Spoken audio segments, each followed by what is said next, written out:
കുഞ്ഞേഷ്ണൻ ഉന്നയിച്ച ആരോപണങ്ങൾ ഇത് പുതുതായിട്ടല്ല കേരള പൊതുസമൂഹം അറിയുന്നത്.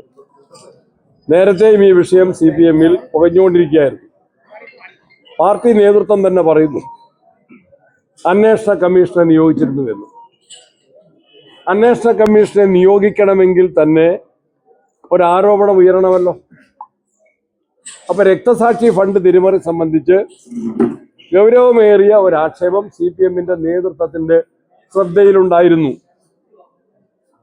ആ വിഷയവുമായി ബന്ധപ്പെട്ട് കുഞ്ഞേഷ്ണന്റെ ഏരിയ കമ്മിറ്റി സെക്രട്ടറി സ്ഥാനം ഉൾപ്പെടെ അദ്ദേഹം ഒഴിഞ്ഞ് മാറി നിന്നതാണ്. അദ്ദേഹത്തെ അനുനയിപ്പിക്കാൻ ശ്രമിച്ചെങ്കിലും അത് വിജയിച്ചില്ല. അപ്പൊ അദ്ദേഹം പറഞ്ഞ കാര്യങ്ങൾ വിശ്വസനീയമാണ്, തർക്കരഹിതമാണ്. അതൊരിക്കലും CPM നേതൃത്വം അംഗീകരിക്കുമെന്ന് കരുതേണ്ടതില്ല. ഗുരുതരമായ ക്രമക്കേടും പണാപഹരണവും നടന്നിട്ടുണ്ട്. അത് പാർട്ടിയുടെ അന്വേഷണ റിപ്പോർട്ട് ആരന്വേഷിച്ചു? TP ചന്ദ്രശേഖരൻ വധക്കേസ് അന്വേഷിച്ചു എന്ന രൂപത്തിലാണോ ഈ അന്വേഷണം നടത്തിയത്? എന്താണ് അന്വേഷണ റിപ്പോർട്ട്? പാർട്ടിക്കകത്ത് മാത്രം ഒതുങ്ങുന്നതാണോ ഈ ധനാപഹരണം? ഇപ്പൊ കുഞ്ഞേഷിനെ പോലുള്ള ഒരാള് സധൈര്യം കാര്യങ്ങൾ വെളിപ്പെടുത്തിയിരിക്കുന്നു. അതിനെതിരെ പ്രതിഷേധമുയർത്തിയ കോൺഗ്രസ് നേതാക്കന്മാരെ മർദ്ദിക്കുന്ന ശൈലി CPM സ്വീകരിച്ചു.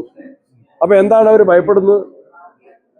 ഒരു MLA-ക്കെതിരെ ഉയർന്ന, പാർട്ടി തലത്തിൽ തന്നെ ഉയർന്ന ഗൗരവമേറിയ സാമ്പത്തിക തിരിമറി സംബന്ധിച്ച ആരോപണം ആ നിയോജക മണ്ഡലത്തിലെ മറ്റ് രാഷ്ട്രീയ പാർട്ടികൾ ഉന്നയിച്ചാൽ അവരെ അക്രമത്തിന്റെ ഭാഷയിൽ നേരിടാനാണോ CPM തീരുമാനിക്കുന്നത്?